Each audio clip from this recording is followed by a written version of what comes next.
رسول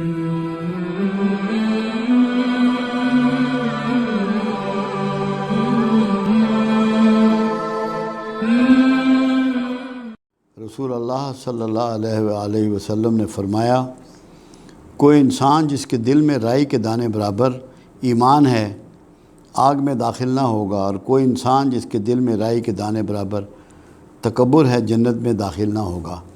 صحیح مسلم حدیث نمبر 266۔ اس کی وضاحت کر دیں۔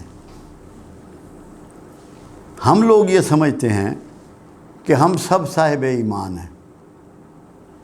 صاحب ایمان مومن کو کہتے ہیں۔ سورہ حجرات نے اس مسئلے کو ہمیشہ کے لیے حل فرما دیا۔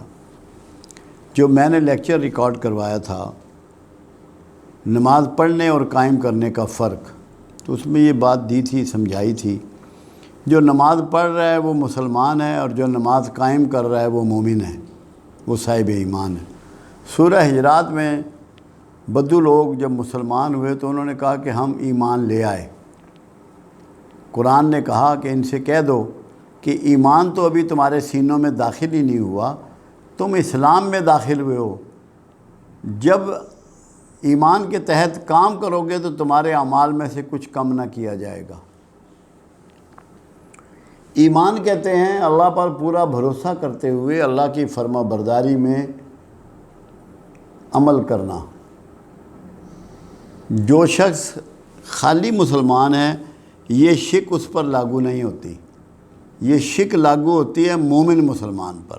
جو مومن ہے، صاحب ایمان ہو چکا ہے، ایمان اس کے سینے میں داخل ہونے کا مطلب یہ ہے کہ وہ اپنے اعمال ٹھیک کر رہا ہے، اللہ کی فرما برداری کو پکڑے ہوئے ہے، رسول اللہ کی فرما برداری کو پکڑے ہوئے ہے، اہل امر کی فرما برداری کو پکڑے ہوئے ہے، ماں باپ کی فرما برداری کو پکڑے ہوئے ہے۔ جو اس کے مطابق اعمال کرے گا اس کے معاملے میں ایسا ہی ہوگا۔ جس کے اندر کبر ہے، کبر، تکبر، اصل میں شرک کی پہلی سیڑھی کا نام ہے، جو سب سے پہلے دنیا میں اس کائنات میں شیطان نے کیا، عزازیل نے کیا۔ شرک شیطان کی سنت ہے، اور پروردگار عالم نے قرآن میں واضح فرمایا کہ دوزخ ہم نے شیطان کی پیروی کرنے والوں کے لیے بنائی ہے۔ تو جو کبر کرتا ہے وہ شیطان کی پیروی میں کرتا ہے، تو انہی کے لیے دوزخ ہے۔ یہی رسول اللہ صلی اللہ علیہ وسلم نے آپ کو یہاں واضح کر دیا۔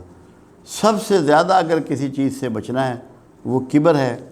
اللہ کے رسول صلی اللہ علیہ وسلم کی احتیاط کا آپ معائنہ کریں اور ملاحظہ کریں اور سمجھیں کہ پوری حیات مبارکہ جو معاشرے میں گزاری 63 سال کی، ایک جملہ میں کا نہیں ہے۔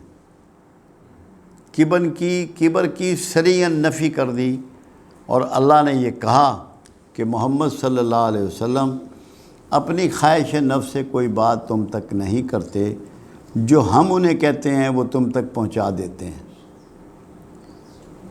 تو جو اتنا فرما بردار ہو جائے گا وہ صاحب ایمان ہو جائے گا، اور اس کے لیے یقیناً دوزخ کا کوئی راستہ نہیں ہے۔ مگر اس کو خالی مسلمان ہونے پہ تعبیر نہیں کرنا۔ ہم تو بے شمار مسلمان ہیں مگر منافق ہیں یا جھوٹے ہیں۔ آپ سے پوچھا گیا یا رسول اللہ صلی اللہ علیہ وسلم، مسلمان بزدل ہو سکتا ہے؟ فرمایا ہو سکتا ہے۔